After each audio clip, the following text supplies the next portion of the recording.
welcome in everybody, whether you're on the East Coast, West Coast, or around the world. This is Coast to Coast. Happy Tuesday, everybody. How's it going? Not too bad. Things are going crazy. As you can see, it looks really dark in here. It's because, again, the sun is not out. I guess we just don't have sun around here anymore. Yeah. Hey, it's okay to turn a light on every now and then, Pags. I know you got some lights in that place. I do have some lights. The problem is that it makes makes the back look funny. But that's all right. It's okay. You guys can see me just fine. Yep. Well, and it's funny. We finally have sun, right? We got some nice weather. I got to work the rugby game Friday, and like an hour before game time, it's supposed to start raining. I'm like, really? I got to stay. We're gonna have a nice week. And then I'm going to have to stand in the rain anyway. Awesome. Ain't it great? The best. Hey, listen, I'm not even seeing rain until like next week. I mean, it's like a damn desert out here right now in Houston. Well, that's because a lot of it is a desert. Well, until it rains, and then it rains and it floods. It's like you have the next coming of Noah and everything, because it's. Hey, listen, after what we went through this time last year, oh, good Lord, Pags, I don't know if I can go through another one of those. Well, I remember. So. Oh, that was so rough, man. I didn't get it as bad as other people got it. Some of them people that I know that live in this area, in our subdivision, whatever you want to call this. They got like serious erosion, like 60, 70K in erosion. And I'm like, oh, hell no. So I guess I should be thankful I didn't get that bad. Yeah, that's pretty rough. Yeah, that is freaking rough. Yeah, I can understand that. But I remember last year, it's like they said, you were floating away a lot of the time. It was pretty bad. I caught my wife kayaking down the creek, literally. Like I don't know how she made a makeshift kayak, but the woman made a makeshift kayak. She's from West Virginia, so there's that. Oh, at least you guys aren't growing ginseng on your roof. Hey, listen, I'm telling you. Hey, I'm telling you, Bubba. I know all about it. I know all about it. Those people in West Virginia are a whole different breed. You know, the thing about it is ginseng. I didn't realize how crazy ginseng is. Ginseng, because they're in the mountains where she lives, they got fields of ginseng, and then people would go in there on their property and steal the ginseng, which is not a big. It's not a big deal if you cut it and take some of it. That's fine because it'll grow back. But they were uprooting the whole damn plant. Yes, because it's a big deal there. I mean, so interestingly enough, I mean, if you I watched some documentaries on this stuff and whatever. Like some of the best ginseng in the world grows in West Virginia, and just something about the way that the soil is and the way that the way everything is makes it perfect for growing ginseng. Right. And realistically, a lot of times it's grown on the roof of these people's houses. Like they actually set it up to grow it on the house because of what you're talking about, that they will uproot the entire plant because the biggest purchaser of ginseng in the world is a country that's got 1 billion people. Yeah, it is. So it's like big money. There's a few things in West Virginia that they do that they don't like anybody else doing. One is growing ginseng. The other one is making alcohol. Yeah, they do. They do. Start wars. Mm-hmm. Yeah, they got them. What do you call that? They call them canning cellars out there in the mountains, and that's where they put all that alcohol stuff is in those canning cellars. But I mean, they had like acres of ginseng, and people would just come in and start stealing it. And I don't think they ever had an issue with people coming in and taking some ginseng. It was just like, why do you got to take the whole damn plant? Like at least some of it. Shit. Well, like I said, they're taking it up so it doesn't grow anymore. You know what I mean? So, and it sucks, but and if they're stealing the plant to put it on their property and have it grow over there, once it's put back into the ground again, you don't know.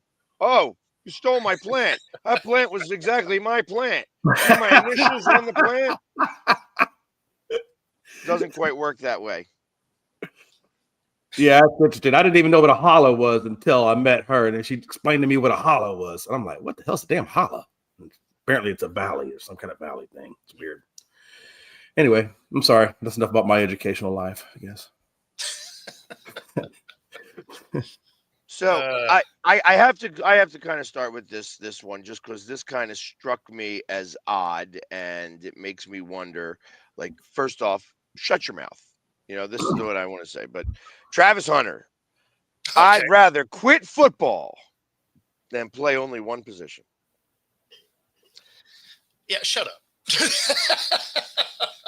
Right? I Right? mean, Listen, they gave you really, I feel like, I mean, he was the what you call it, right? The Heisman Trophy winner.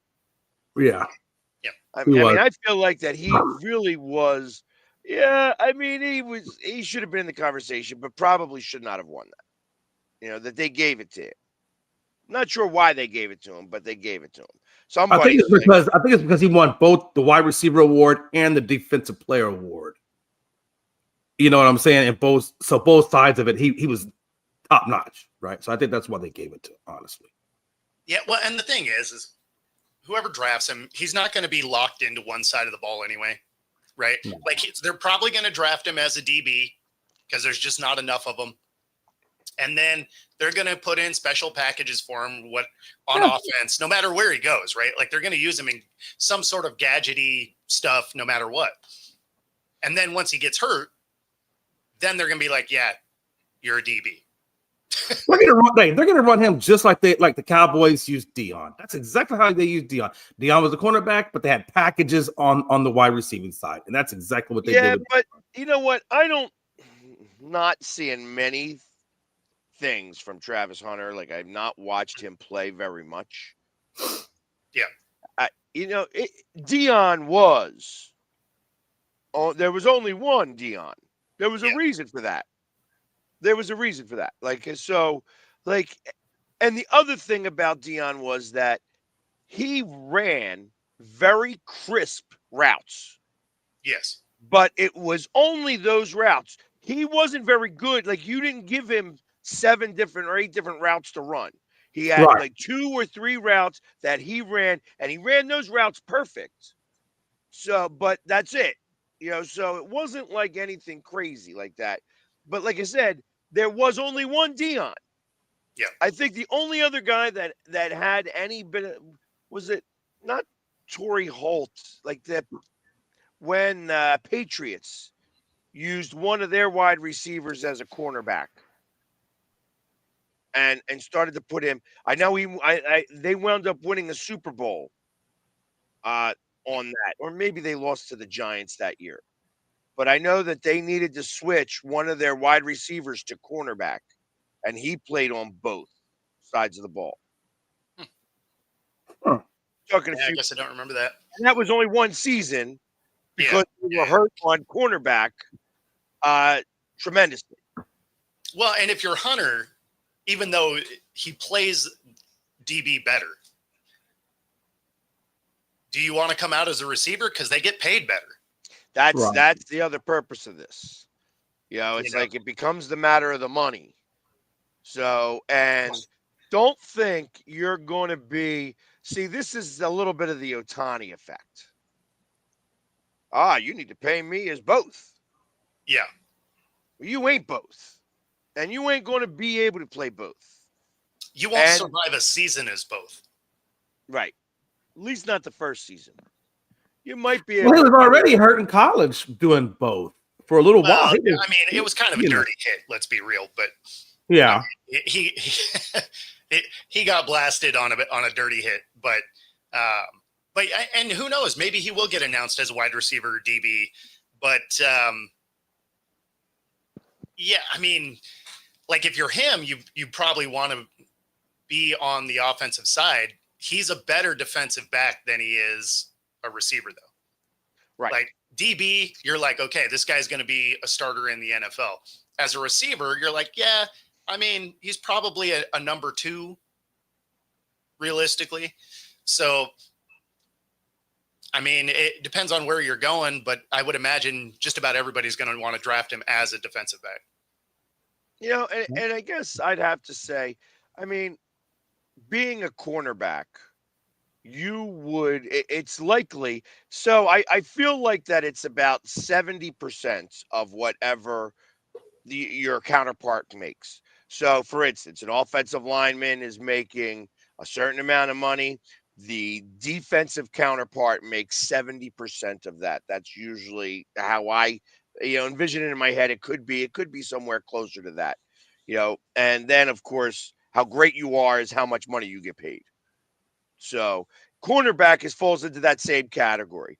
And now with wide receivers getting upwards in essence of, now like $40 million a year in certain circumstances.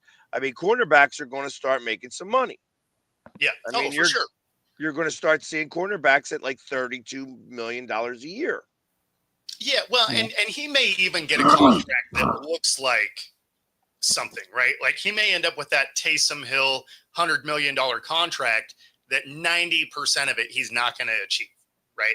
Because he's just not going to take enough quarterback snaps and stuff like that, right? So when the contract came out, you're like, man, that's impressive for, what it is he does. And then when you look at what he was actually going to make out of it, you're like, oh, okay. I mean, he didn't actually get any money.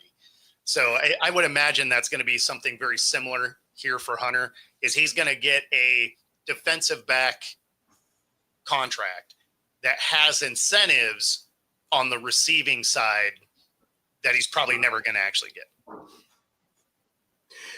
Yeah, I just think playing both sides of the ball, and Bo, you're a football guy. You played the game. You know what I'm talking about. For the long-term sustainability of your body, that's just too much. It's too much to try to sustain over long. I mean, look at everybody that does the two-way stuff. Look at Ohtani. Ohtani, now he's running into issues with his arm, things like that. I mean, if I'm a team, I'm like, look, man, I'm paying you to play one position because I need you to be on the field. And if it's going to be DB, it's going to be DB. If it's going to be wide receiver, whatever. Maybe I could throw you the package or two every now and again, but don't think you're going to be this every day or every down guy because your body can't. You're not going to play 140 snaps a game. You're just not going to. Yeah. Right. I mean, you won't survive a season, let alone have any length of career. There's just too many hits. But do I think that he gets used? Sure. Yeah. I mean, why wouldn't you? Right. Especially if you went somewhere where you needed a DB and he can be your fourth receiver. Yeah. Then, right. I mean, whatever defense you're going against is in some trouble. But if you need him to play both sides every down, I mean, he's not going to be available, and your team is hot trash anyway. Yeah, I mean, I can even see him like if the team that he's on was to make it to the playoffs, and they wanted to throw a wrinkle at the defense, if there's like a fourth or third and four or whatever it is, put him out there, stuff like that, special things. I can see that. Yeah, I mean, it's why you saw guys like Vrabel or Watt or whatever randomly get used in the offense, especially like red zone opportunities, stuff like that, right? I mean, it's not like it's unheard of. So for him to have packages absolutely makes sense. But, when you look at his tape, he plays the defensive side of the ball better. So yeah. if I'm a GM drafting him, I would draft him that way. And if I'm the GM, I'm looking at it as I get to save about $10 million a year when his contract's up. Hell yeah. Yeah. Oh, why, Mike? Drafting him, what is a DB? Yeah. Correct. Yeah. And maybe put incentives in there. Hey, if we do play X snaps, that's just an incentive you can get into your contract. But not in the rookie contract, right? No, the rookie contract's the rookie contract. Okay. Right. Yeah. So here's the other thing that I wanted to talk about. So 17 players have accepted invitations to go to Green Bay. Now, Shedeur Sanders is not one of them, which was a surprise, but nothing crazy. I can't imagine. I understand why he's not. He wants to do, he wants to be with his family type thing. Mm-hmm. However, a name that that I know that I haven't heard much information about, Jalen Milroe. Mm-hmm. Yeah. Quarterback of Alabama. Yep. He accepted this invitation. Now, I haven't heard much about where he's going to get drafted, which makes me think he's a day 2 or day 3 guy, maybe. Unless the NFL knows something y'all don't know. So he's probably going to be like a late 2, early 3. But he has the widest range similar to yours, right? He has a really wide range of where he could be because in high-profile games he fell apart. Senior Bowl he fell apart, so he didn't have any good tape when it mattered. Against bad teams he looked great, and then in his pro day he was good. In the combine he looked good. But at the same time, it's like, okay, well, you should look good in those because you're not in pads and you're not against competition. I would hope you look pretty solid.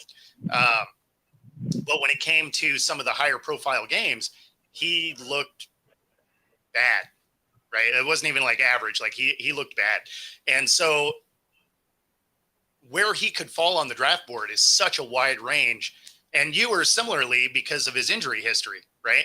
When you look at him when he's playing well, he could be really high. He could be a late first. But when you look at his injury, he could be a third rounder. Yeah, I agree. But why would the NFL ask him to come to the combine if they didn't expect him to get called? See, that's the thing. I heard last night that the Giants could take him as high as 34, which would be the second pick in the second round. Yeah. But if he's sitting there around 29, 30, the Giants may trade back into the first round to get him as number 31, 32 to get that fifth-year option. Sure. Yeah. I mean, if you think you can mold him into something, absolutely.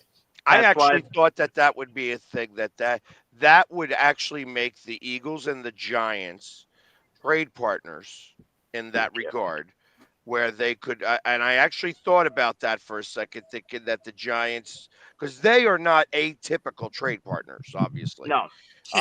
But ultimately, you giving up a fourth-round pick along with your second-round pick, that's the third pick in day 2. Yep. And a fourth-round pick gives you the ability to get that fifth-year option.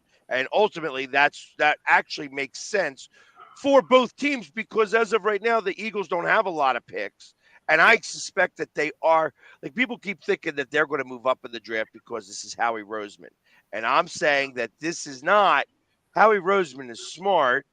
And Howie Roseman, I suspect, is not going to be going crazy to jump in and spend – the currency he's got because he kind of suspects that we're going to be able to go make another push for the Super Bowl again this year.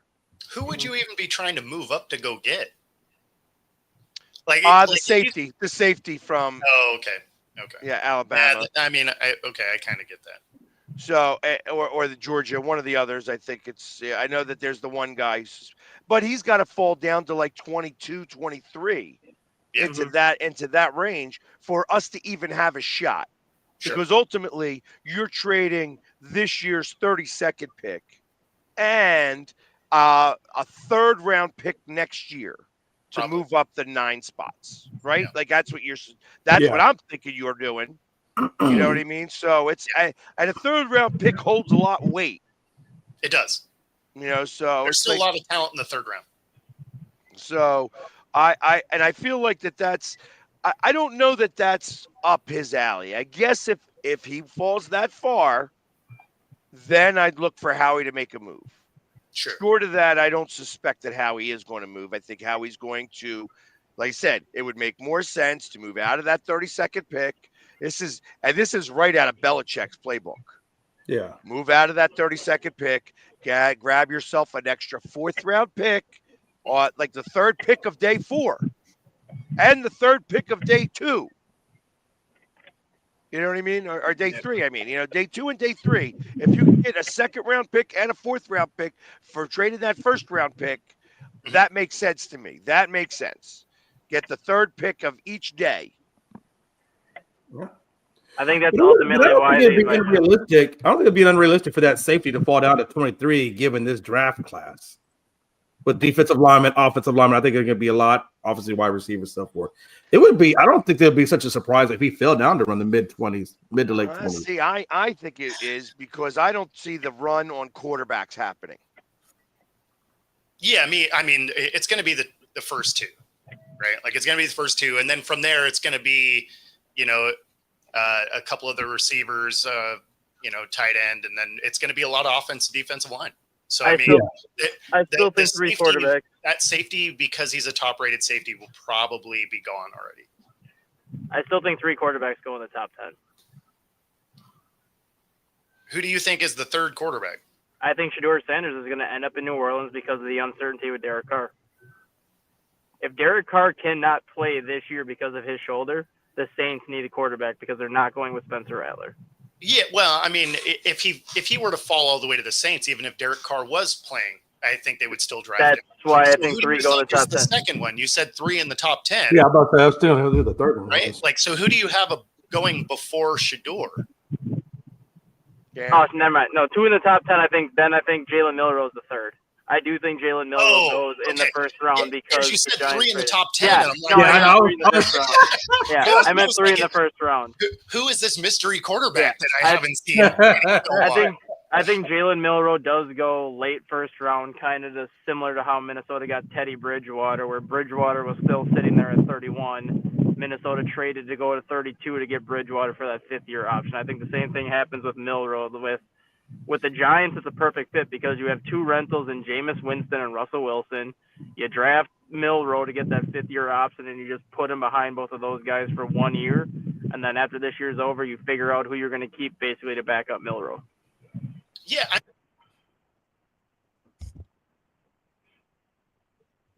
He froze. He did freeze. He said, yeah, he froze. I didn't know if I froze or he froze. nah, it was me. No, that was me. But yeah, no, it's I could see Milroe in a situation like that, and honestly, that would be good for him anyway because then he could come in and sit for a year, which is something he's going to need.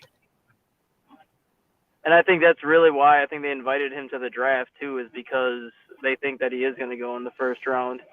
That's why I think they invited him to the green room, because they think he is going to go to the first round.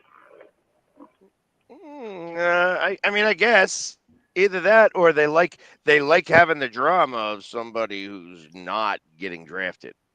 So maybe I it's mean, a the ratings NFL move. is that way, right? Like they do have that, low key pettiness. I'm a dick mode. They do have the I'm a dick mode.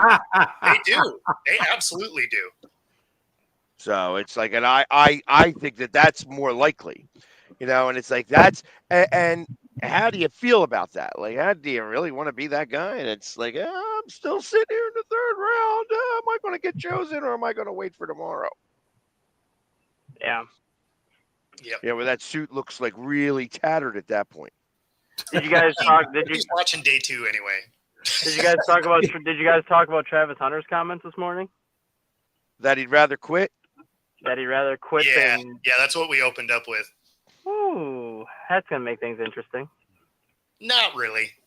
I don't think that's going to move the needle. Like somebody, like we said opening the show, like wherever he goes, they're going to have packages for him on both sides of the ball. So, I mean, he's not going to be a 140 snap a game guy, but he's going to have opportunities.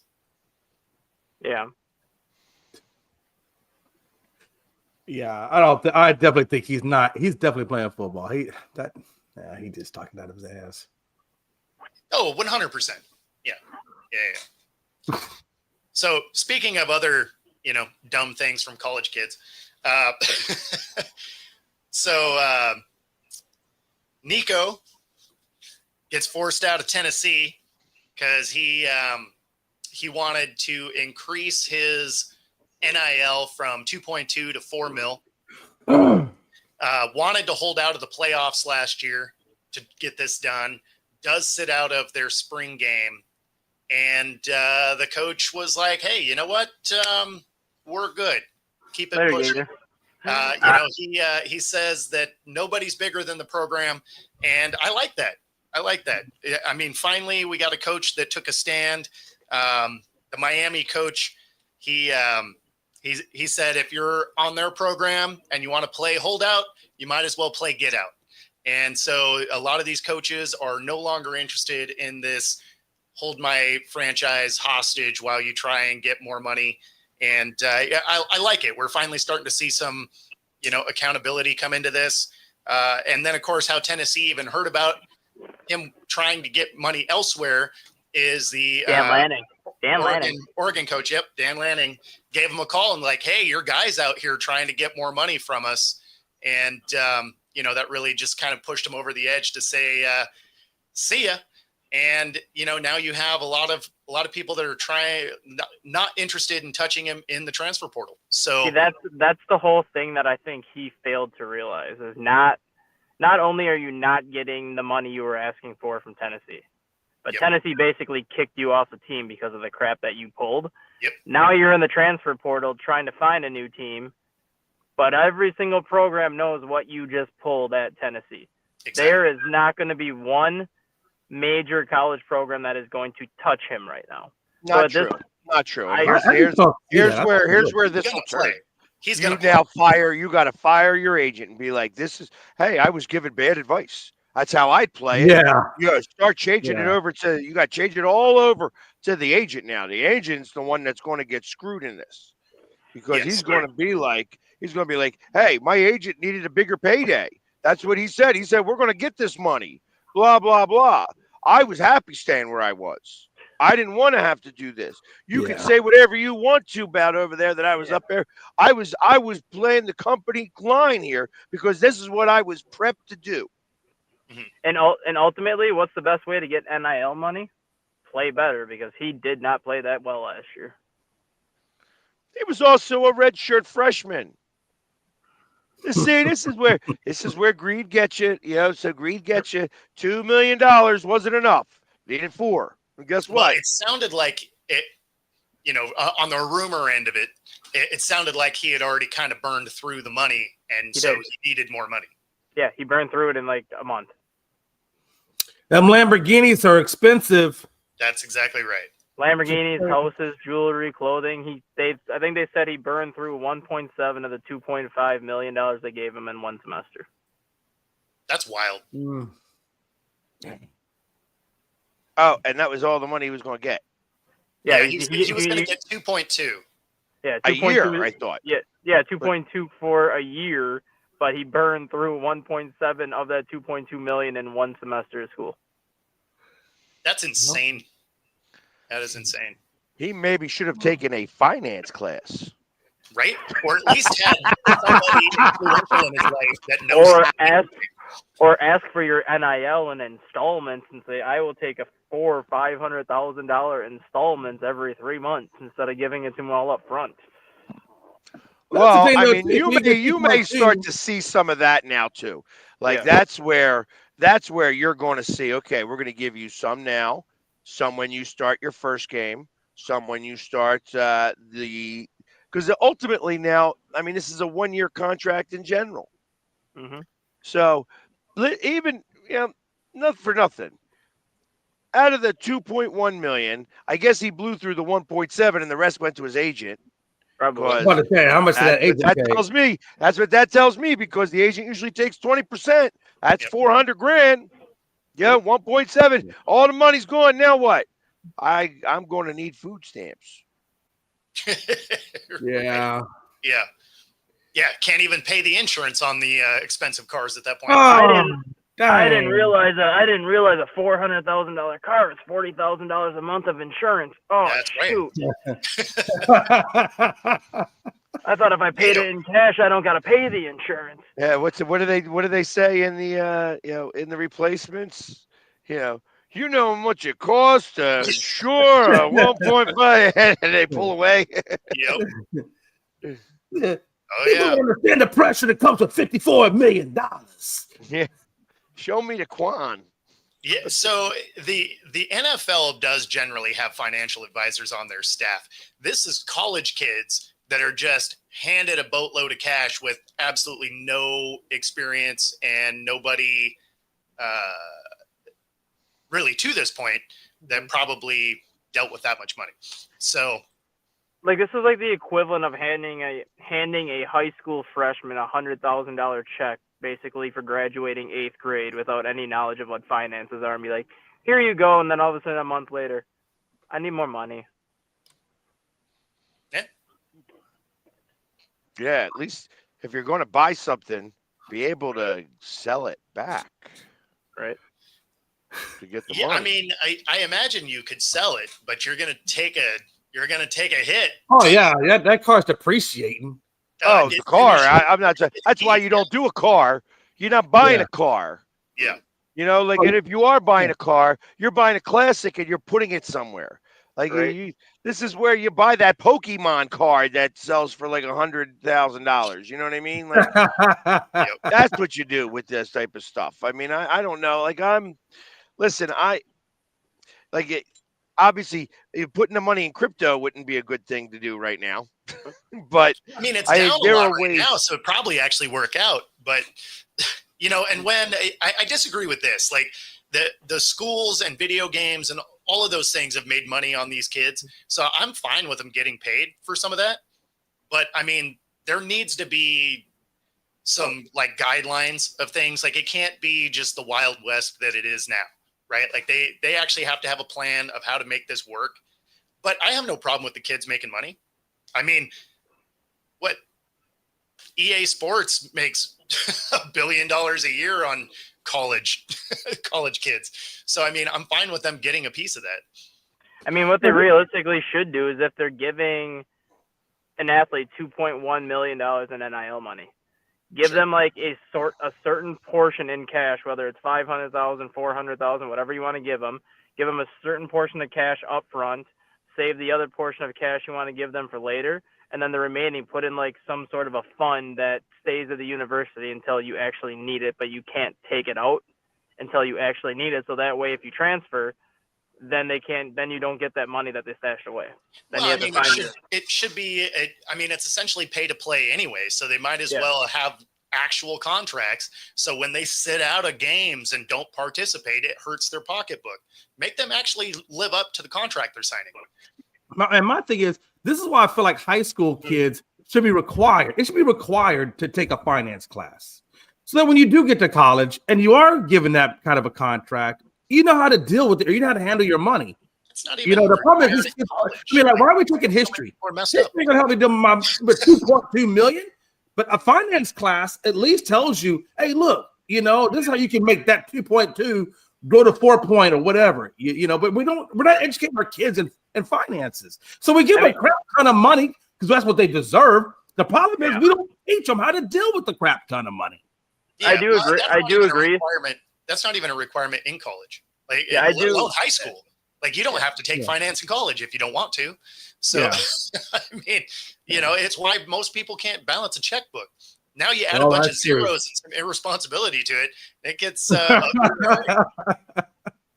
at least if I bought a $400,000 house, I could, at the very least, I could rent that thing out, and that's passive income because it's paid off. All I'm doing is paying property tax and operating. Because whoever I rent to, they're going to take up the bills. I mean, at least you got passive income coming in. Mm-hmm. Right. I don't know. That's crazy. But I mean, it's just crazy. They deserve the money. They do.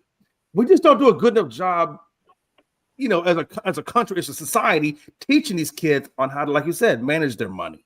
I mean, they don't even try to. No, they don't. They don't. They really, honestly don't. The only ones that know how to do it are good drug dealers. Drug dealers tell you how to manage that money all day long. I mean, I guess that's one way to go, but I've never met a drug dealer that didn't know how to do good math. I'm just saying, they know math. Might not know anything else, but they know math. I mean, they know basic math anyway. Yeah, but I mean, blowing the money's blowing the money. Yes, it is.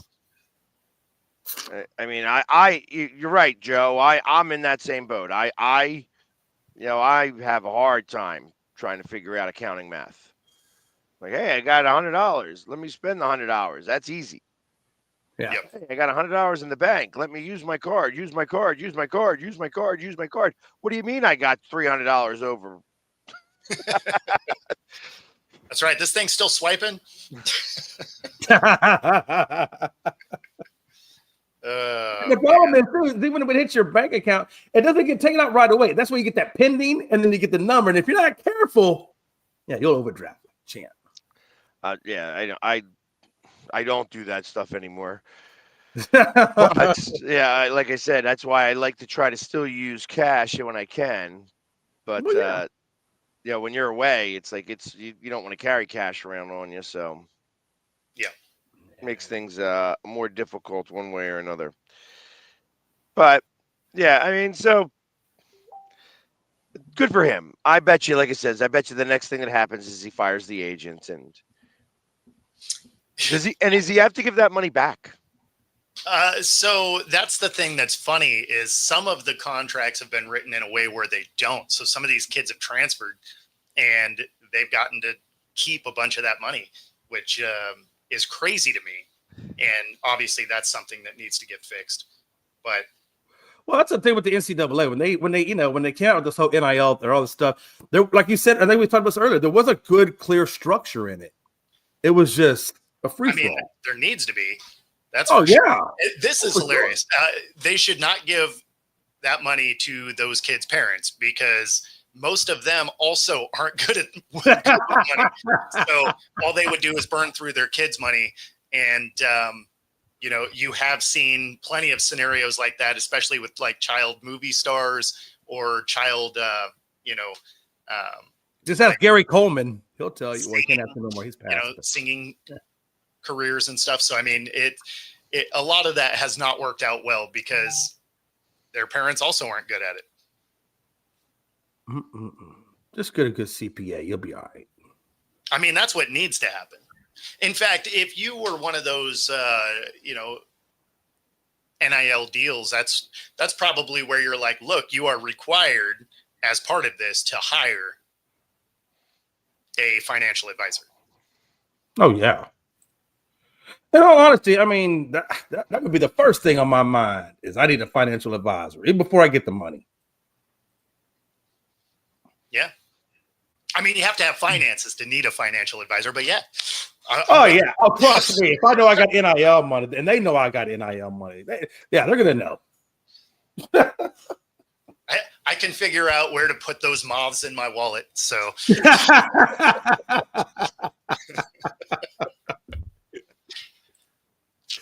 Oh, man. But even financial advisors, man, I mean, you got to be careful with them too sometimes. I mean, you still need to know a little bit basic finances. So, do I want to go long-term, short-term, aggressive, whatever? I mean.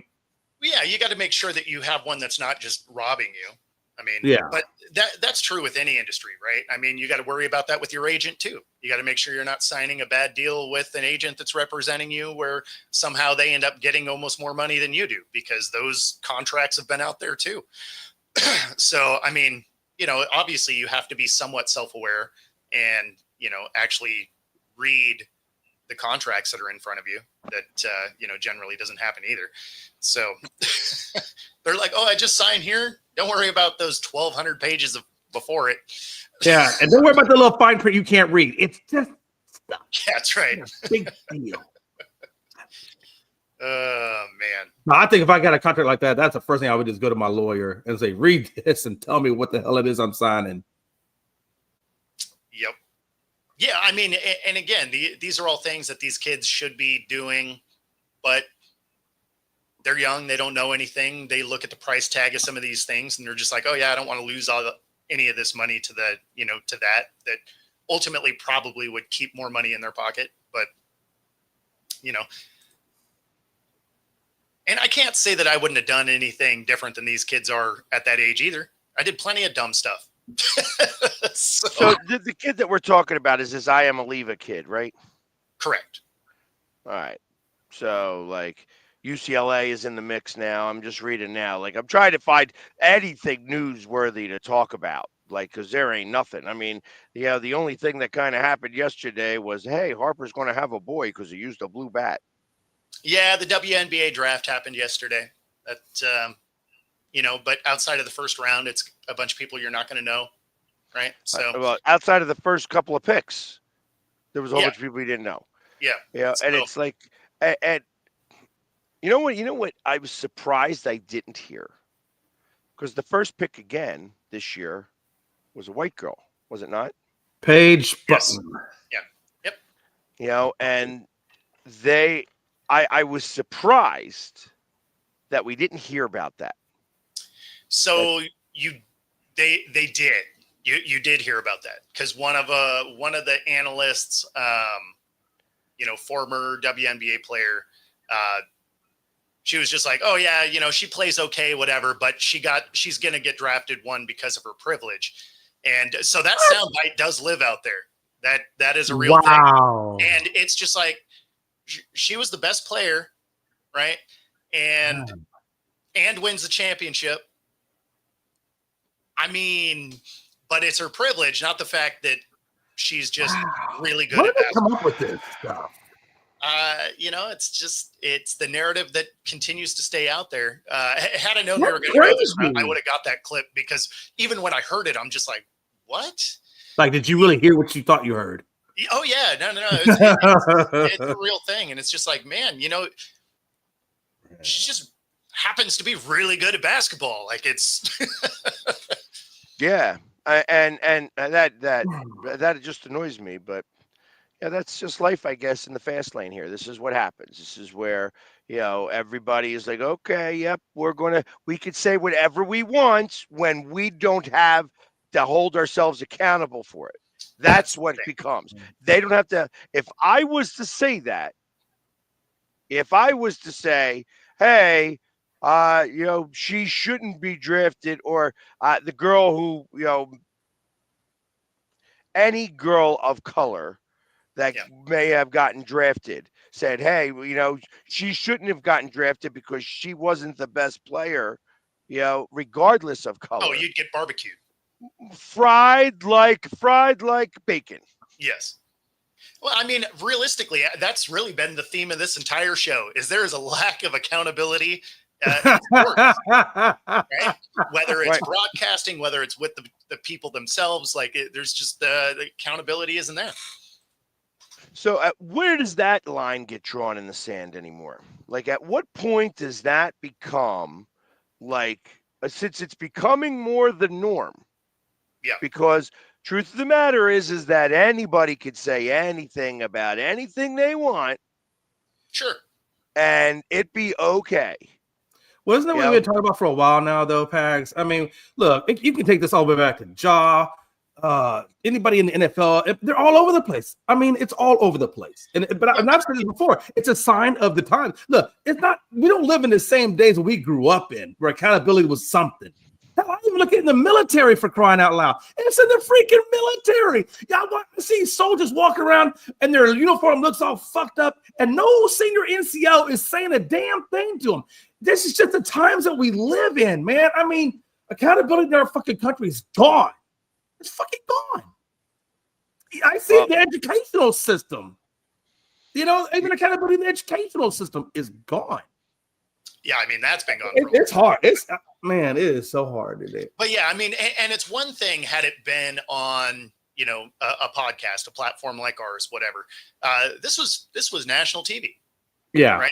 And it's just like, man, you can't just celebrate a number one pick, or at that time. And I'm surprised because ultimately, again, I suspect that most of the people that are watching this are, I guess they're women. So I want to say probably 70% of the people that were watching were women.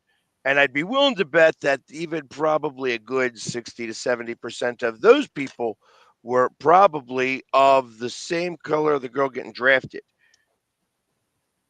And, and again, don't say anything because of what it is they don't want to, because they don't want to be the one that gets fried on the opposite side. Right. Because what they say matters and what I say doesn't. Because they could say that I'm racist and they are right because I'm wrong. That's it. And let's be honest, this ain't the first person, right? Caitlin Clark got all kinds of hell. I mean, is it really anything different now that Paige is getting it? I mean, you saw it with her. It just transcends to the next one. And God forbid if another white girl got number one, I'm sure it would pass on down. So I disagree with that. Okay. So Caitlin Clark didn't. Reese did. Reese got a lot. But Caitlin Clark didn't get no backlash? No. For being the number one pick? No, I meant just in general. No. Nobody disputed that she was going to be the number one pick. Like, she set all the NCAA records. Like, nobody was trying to say she shouldn't be the number one pick. Like, there were some. I remember that. I remember absolutely There were Unless some. unless I heard wrong, but No, I remember specifically I there didn't were remember people saying anybody saying that she that shouldn't they wouldn't pick her first. There were some prominent girls, Hmm. prominent, saying that. So I wouldn't pick her So- first because So blah, blah, I knew that there were players saying that, but I didn't see any of the like TV. I wouldn't know the difference because, like I said, I didn't pay attention like that. I got I just, whether the players are saying it or whether they're analysts saying it, they were all the same to me. I got you. Yeah, because I mean, I know that some players were saying it, and some of that had to do with the fact that she was getting so much hype. But when it came to the media, like they were pretty much all on board with the fact that she was gonna be the number one pick. But and yeah, Chris, Dan Hasselbeck. Always Chris with the good news. I know, right? Chris has always got to make sure that we bring up bad news. I have to look up who Dan Hasselbeck even is. Yeah. What did he play Knight Rider? No, Oh no. That's Hasselhoff. Hasselhoff. No, it's Matt Hasselbeck's dad. Yeah, No, I didn't exactly. think it was. Exactly. I wear Matt Hasselbeck's jersey when he was an Eagle. They took his name off. They put my name on there, and you're asking me to say, "Oh, let's mention it." What are we mentioning it for? What's the purpose of that, Chris? I don't even know who he is. Hey, for those who don't know, Coast to Coast is very sensitive to the passings of people, and we say rest in peace, Dan. Yeah, He's such a jerk. I know. I'm the bad guy today. Man. Yeah. Hey, real quick though. So Lillard has a blood clot. He's going to miss the first round for the Bucks. You got to imagine now. I mean, where do the Bucks even go at this point, right? I mean, I don't think they have enough to get through that first round without Lillard being there. Who's their coach? Doc Rivers. Okay. Yeah, there you go. But they're not going to get swept. No, they'll probably be up 3-1 in the series and lose. Exactly. So let me ask you this. This is something I saw on First Take. They were talking about Giannis. If they get kicked out of the first round of the playoffs, at what point does Giannis starting to look maybe to leave Milwaukee and go someplace different? And if so, I've also saw where they were talking about maybe possibly Miami being a good place for him to start over in. But Miami are they going to move on from Pat Riley? I mean, there was a whole thing. I tried to push I would trade 1-for-1 Embiid for Giannis. I was trying to push this a year ago, was I not? I said I would trade 1-for-1 any way you could. Guess what? I would have looked like a damn genius had I done that. Yeah. A genius. Because what would a guy like Giannis, who actually really cares about the game of basketball, do for the city of Philadelphia? Not much, unfortunately. No, he would and he wouldn't. He's got a little bit of the attitude. The problem is I don't think he's like a Philly style guy. You not only have to have the attitude, but you can't have the chip on your shoulder in the wrong way, like for the fans. You can't have a chip on your shoulder for the fans. And it would be like the first couple times he gets booed that he would start to get that chip. And I can't see Giannis being that guy here. And it's a shame because I'm a firm believer that, again, if you come here, you play your balls off and you win a championship, you get a statue made for you. That's what happens in Philly. We honor our champions with statues. Mm-hmm. That's how we play here. So there would be something about that if he was to be able to come here and, just go to work and lead the team to a championship. The problem is that the Sixers as an organization are too worried about what the Commanders are about to do right now because that's the new shiny toy that ownership owns. They don't really care about what's going on with the Sixers. They don't care. That's why I don't want anybody to go to any of those games. Don't go to any of those games. They tried to hold the city hostage. They tried to move the stadium. They tried to, they've been playing these games. Oh, we're not going to play this guy. We're not going to play this guy. Where he's got, I got to do something with the knee. We got to do something with the knee. We got to do something with the knee. And then he's doing handstands at practices. You know what I mean? Like, come on. You know what I mean? Don't worry about it. It's all a big game, and they aren't playing. Yep. And I ain't interested. Get out of my city. If you don't want to be here, I don't want you here, including ownership. And that's what I feel about it. You own the Devils. You own the Commanders. Go play on those teams. I want a winner here. And unless you're going to provide me with one and show me that you actually care about this team, then I'm not going to put you any effort, because I can put more effort into making sure that you sell the team. Hey, listen, now that the Celtics have been sold, hey, listen, hey, Jeff, Lurie, buy the Sixers, please, please, please. And y'all just brought back Morey and Nick Nurse. What a time to be alive. Well, Nick was under contract. It's not even a big deal. I just didn't really like Daryl Morey when he was a general manager of the Rockets, and I just don't like him. I'm not a big Morey fan. I am not. Popcorn, yellow strap, smile. Yeah, I'm just not a fan of the Harris group. They haven't shown me much, and I feel like since all of the Philly aspects have been removed from ownership, there is no Philly in this. It's like, okay, when Fanatics was part of it, and okay, at least you had a Philly flair to that. And then you had Will Smith, who was a little bit involved, and he kind of is a little bit, but he ain't ever in Philly. He ain't ever doing anything with us. You know what I mean? He ain't coming here and putting a stamp on this team saying, hey, I want, show up. I'd say, I am unhappy with the way this team played. But you ain't seeing nothing from ownership. They ain't doing the damn thing. Yeah. Somebody pissed on my chair today, I guess.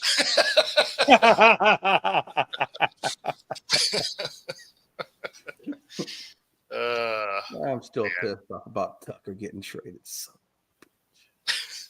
Yeah, I was just reading about something like that in baseball. They were like something about Tucker. I don't know what was going on with that, but it was somebody else talking about Kyle Tucker? Yeah. Arenado thrown off by Astros trading Tucker. What does that mean?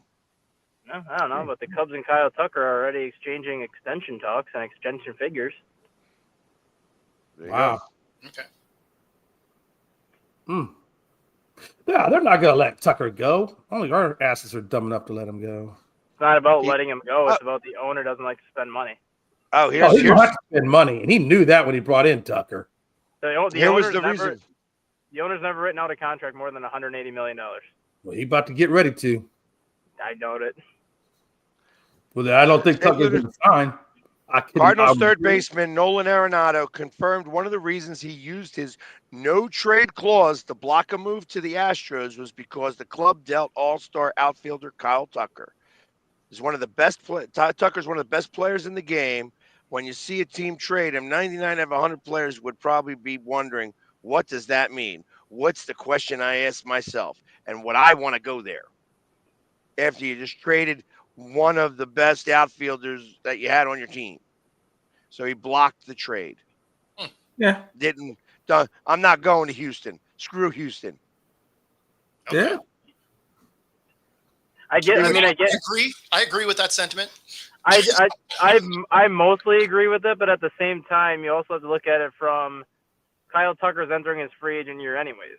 Was Houston I was looking at it from a Mariners fan. Yeah, well, in terms of like Arenado, I can understand it because if he's going to go to a team like that, he wants like the best roster to be assembled. But at the same time, he also has to look at it and consider Kyle Tucker's entering his final year until he hits free agency. Regardless if I get traded there or not, there is a chance that he's not going to be back in Houston anyway. So what's the difference if I go there now when he's not there, or if I go there now and I have him for 1 year and then he's not there the final 2 years of my deal? I mean, that's just sports. Yeah. So like when players say that, like I kind of don't agree with what he said, where he's like, oh, if 99% or 99% of players would block this trade if they found that out, I'd be like, probably not, because it's part of the business. Like, you know that if your team is entering a rebuild or a retool, that you're going to start getting rid of some of your higher paid players or players that are about to get paid a lot of money. There's a reason why the Cardinals tried to trade Nolan Arenado. There's a reason why the Cardinals got rid of Paul Goldschmidt. They're entering a rebuild right now, and they're trying to get rid of their big contracts. Right. Yeah, I mean, that's just the business side of it. And then, of course, this is going to be, it's all going to turn in a little bit anyways when they go on strike. True. Yep. Then they're all rebuilding. Then they're all rebuilding because they got to pay everybody they paid up until that point. And they got to keep paying them. That's right. Perfect. Well, that gets us to the top of the hour. Appreciate everybody hanging out with us this morning. If you're on YouTube, be sure to like and subscribe. Helps us bring our content to you. And, of course, if you are on Roku, stay tuned for the next hour. Otherwise, we will see you all tomorrow. And we got the special note from our Philly sports guy. What's up, everybody? Philly Sports Guy here, and I'm here looking for creators, influencers, and business who are looking to turn their influence into impact. Join us on May 17th at Rex Studios Philly for the first annual Philly Influencer Symposium. This is the ultimate networking event for all influencers, creators, and businesses who are all doing big things in and around the city. It's all going down with your host, me, the Philly Sports Guy, and a powerhouse lineup of speakers, panels, and networking that's going to leave you leveled up and fired up. Whether you're repping your brand, building your business, or just want to connect, this is where Philly's most powerful voices come together. So I look to see you there on May 17th at Rex Studios Philly for the Philly Influencers Symposium. Get your tickets before they're gone. Let's go, Philly! Yeah!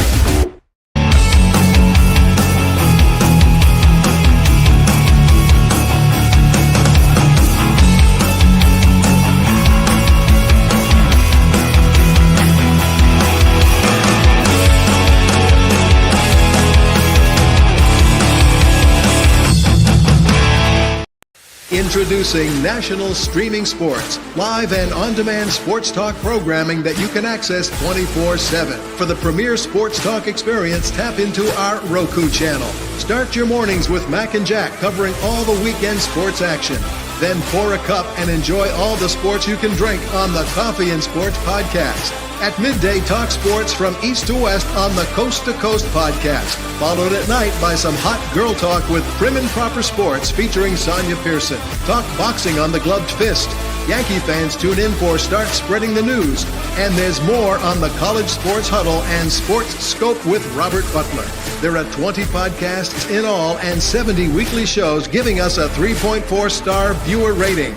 To find us on Roku TV, search for National Streaming Sports on the Roku search bar. Click on the logo and you're in. National Streaming Sports, live